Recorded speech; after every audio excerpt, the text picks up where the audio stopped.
한국어 계시록입니다. 1장 4절에서 7절입니다.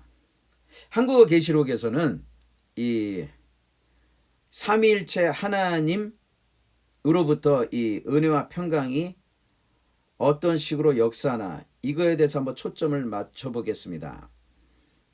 그리고 이 은혜와 평강, 평안, 평강, 평정 요거는 그 중국어 성경에서 자세히 한번 살펴보겠습니다. 요한은 아시아에 있는 7 교회에 편지하노니, 요한은 사도 요한이죠.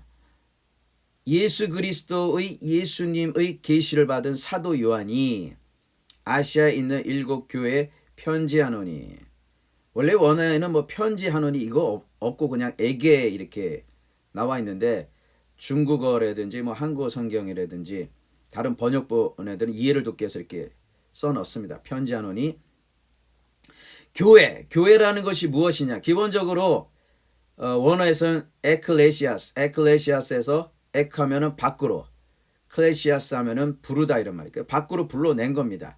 이 멸망받을 세상에서, 그렇죠? 하나님을 떠나서 그냥 먹고 살고 이런데 완전히 그냥 그 초점이 맞춰져서 멸망의 길로 가는 그들의 사고 방식이나 그들의 삶의 방식이나 그들의 삶의 과정이나, 여기서 예수님이 당신의 십자가로 불러내신 거죠. 그래서 예수님을 따르게 한, 밖으로 불러낸 그게 교회고, 이 한자로는 교회죠. 가르칠 교죠. 가르칠 교. 그래서 스승이라는 뜻도 있고, 그래서 가르침을 받는 그런 모임이다. 그래서 교회라 그러죠. 이 예수님의 가르침을 받는 것이 교회죠. 예수님을 머리로 삼고 스승으로 삼고 가르침을 받는 거죠. 그 예수님의 길을 따라가는 게 교회죠. 한자에는 그런 성격이 강하고, 그 다음에 church 하면은 영어에서는 믿는 자들의 모임이다. 믿는 자들의 모임, 예수 그리스도를 믿는 자들의 모임. 이렇게 뉘앙스들이 또 다 다르죠. 교회라는 게 church, ecclesias. 그래서 정리하면은 예수님의 십자가로부터 이 세상에서 부르심을 받아서 예수님을 왕으로, 선생님으로 모시고 가르침을 받으며 그 예수님을 믿는 이 사람들이 교회죠. 이 교회, 즉 예수님으로 거듭난 이 사람들에게 편지하는데, 지금 이제 요 파란 걸로 했죠. 이제도부터 요 그리스도까지 쭉 이어져서 말미암아 이렇게 어떤 맥락이 있습니다.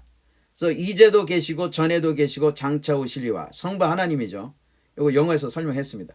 그 보좌 앞에 7 영과 성령 하나님입니다. 또 충성된 증인으로 죽은 자들 가운데서 먼저 나시고 땅의 임금들의 머리가 되신 예수 그리스도, 여기까지 딱 묶어줘야 돼. 그 땅의 임금들의 머리가 되신 예수 그리스도, 이것도 영어에서 설명했습니다. 말미암다라는 것은 뭐뭐가 나오는 출처고 근거고 원인이죠. 그렇죠. 이 뒤에 은혜와 평강, 이 은혜와 평강의 출처가 어디다? 삼위일체 하나님이다. 삼위일체 하나님이다. 요 나중에 이 삼위일체 하나님에서 이 은혜와 평강이 어떤 메커니즘으로 움직이는지 보겠습니다. 너희에게 있기를 원하노라. 그러면서 쭉 예수님에 대한 설명입니다. 우리를 사랑하사 그의 피로 우리 죄에서 우리를 해방하시고, 그 예수님의 십자가로 우리를 죄에서 해방하시고, 그 아버지 하나님을 위하여 우리를 나라와 제사장으로 삼으신. 그래서 어떻게 되냐면 우리 그 존재가 아버지 하나님께 나아갈 수 있는 제사를 드릴 수 있는 그런 존재가 됐다라는 거죠. 그에게, 그 예수님이죠, 영광과 능력이 세세토록 있기를 원하노라. 아멘. 그 예수님이 볼지어다 구름을 타고 오시리라. 각인이 눈이 그를 보겠고, 그 예수님입니다. 예수님을 보겠고, 그를 찌른 자들도, 그 예수님을 찌른 자들도 볼터이요 땅에 있는 모든 족속이 그를 인하여, 그 예수님을 인하여. 땅에 있는 족속이라는 건 이 땅에 속한, 그렇죠. 우리는 에클레시아스, 이 땅에서 부름을 받았죠. 근데 그 땅에 속한 족속들은 그를, 예수님을 인하여 예수님 다시 오실 때 진짜 애곡, 큰 소리로 울게 될 거라는 거죠. 그러하리라. 아멘. 왜? 그들에게는 예수님의 십자가를 거부한 그들에게는 예수님이 심판자로 오기 때문에 애곡한다는 얘기입니다. 여기 벌써 계시록의 요약이 다 들어있습니다. 제가 말씀드렸듯이 예수 그리스도의 계시라, 그게 그 다음에서 하나님의 말씀과 예수 그리스도의 증거로 확장이 됐죠. 그게 또 이렇게 점점 확장이 돼가는 겁니다. 이게 계시록의 구조 중에 하나입니다. 이렇게 확장이 된 거예요. 이게 계시록의 요약입니다. 그러면 여기서 이제 그 초점을 맞춰볼 거는 뭐냐면, 이 한국어 성경에서는 이 은혜와 평강이 어떻게 이 삼위일체 하나님에서 역사하는가. 우선 이 그 평강이라는 것은 성령의 열매입니다. 은혜라는 것은 이 성령이 주어지는 통로죠. 방법이, 그게 은혜입니다. 그것을 다른 말로 예수님의 십자가를 의지한다, 이렇게 표현하는 거죠.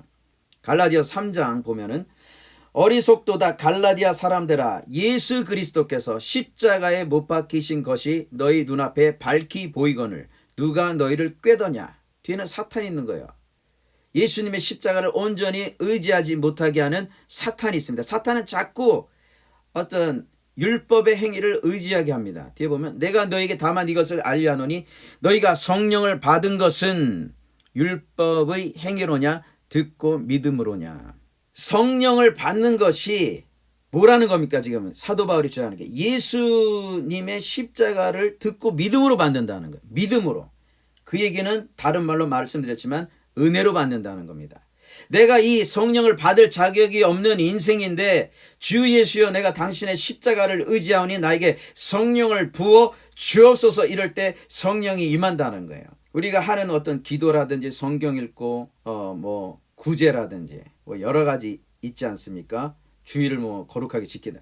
이 여러 가지 선한 것들이 너무 좋은 것들이에요. 하나님이 기뻐하시는 것들인데 결정적으로 이거를 의지해서는 안 돼요. 꼭 명심해야 돼. 이거를 의지해서는 안 됩니다.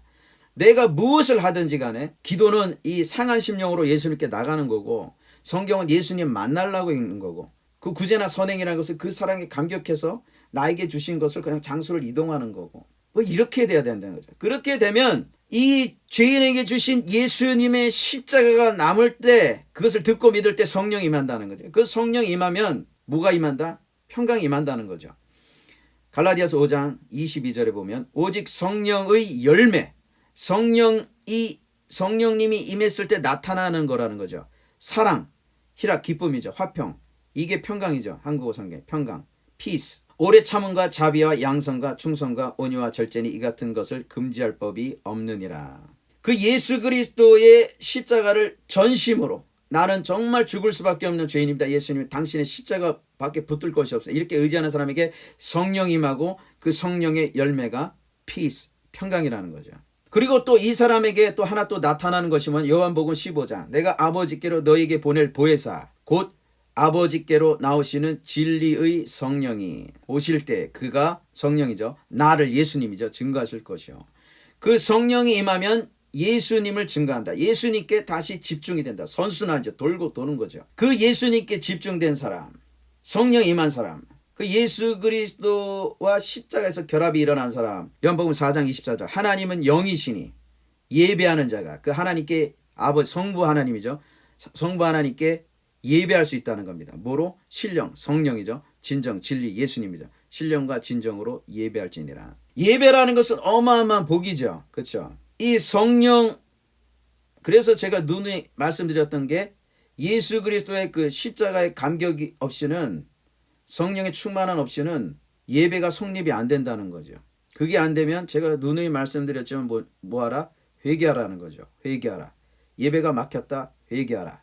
회개가 뭐다? 예수님만을 전적으로 의지하는 게 회개하는 거죠. 예수님을 최고로 모시고 예수님을 전심으로 사랑하는 게 회개하는 거죠. 그렇게 되면 성령 임하고 다시 눈이 밝아지고, 이런 구조를 가지고 있습니다. 우리가 이 평강에 대해서 좀 더 얘기하자면은, 지금 우리가 이 땅에서 누리는 평강은 예수님이 주시는 평강인데, 세상을 이기는 평강인데, 이것은 우리가 땅에 살고 있기 때문에 저 하늘나라에서 누리는 평강과 비교되는 게 뭐냐면 전투적인 거예요. 예수님을 내 마음속에 가득 채우고, 예수님의 십자가로 가득 채우고, 내가 강건해져서 내 마음이 깨끗하고 이 사람이 예수님께 완전히 압도될 때에, 이때 이런 문제들이나 바람이나 파도를 신경 쓰지 않고 예수님께 완전히 집중된 사람들이 느낄 수 있는 평강입니다.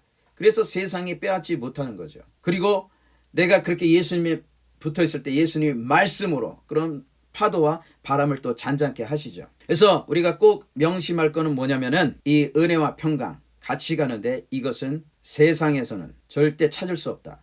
많은 사람들이 착각하고 속는 게 이 문제만 지나가면, 이 문제가 해결되면 자기 속에, 마음속에 평강이 임할 거로 생각했죠. 큰 착각입니다. 하나님께서 제가 늘 말씀드렸지만 문제를 주신 것은 그것은 예수님께 오라고 주신 거라고 말씀드렸어요. 예수님께 들어와서 세상이 감당치 못하는, 세상이 빼앗지 못하는 그 평강을 누려보라고 그 문제를 주신 것인데, 사람들은 그 문제에 집중하고 그 문제 때문에 걱정하고 그 문제만 싸들고 그냥 그것만 놓고 기도하고, 제가 눈에 속지 말라고 말씀드렸죠. 그것을 어떻게 이용하라?